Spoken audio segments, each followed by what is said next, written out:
Hello guys, welcome to my channel.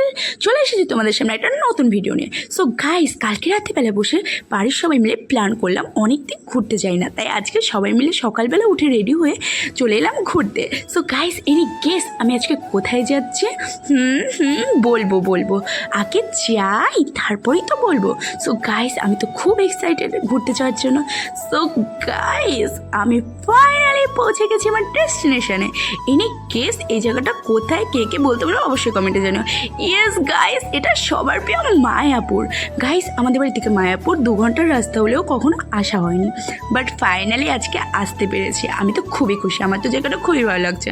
তবে মন্দিরের ভেতরে ফোন অ্যালাউ নেই বলে আমি তোমাদের বাইরে থেকেই মন্দিরটা দেখাচ্ছি।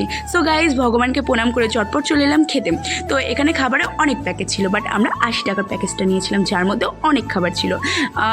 এই খাবারের মধ্যে ছিল ভাত, ডাল, আলুর চপ, পটলের একটা কি তরকারি ছিল, তার মধ্যে ছিল গাইস পনির অ্যান্ড রুটি।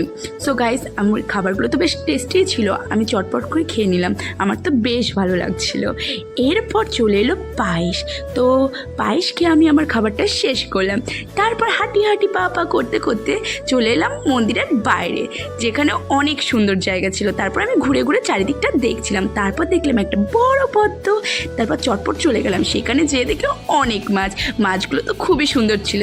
তারপর তাদের মাছগুলোকে সুন্দরভাবে টাটা করে ওখান থেকে আমি চলে এলাম মন্দিরের কাছে। তারপর মন্দিরটা ভালোভাবে করছিলাম। সো গাইস, মন্দির দেখে চলে এলাম বাড়ির দিকে, বাট বাড়িতে তো আসতে ইচ্ছা করছিল না, কিন্তু কি আর করা যাবে, বাড়িতে তো আসতেই হবে। তারপর চলে এলাম ঘাটের নৌকার কাছে। সো গাইস, আমার ঘোরা কমপ্লিট। আজকের ভিডিও এই পর্যন্ত, দেখাবি নেক্সট ভিডিও। Tata, by.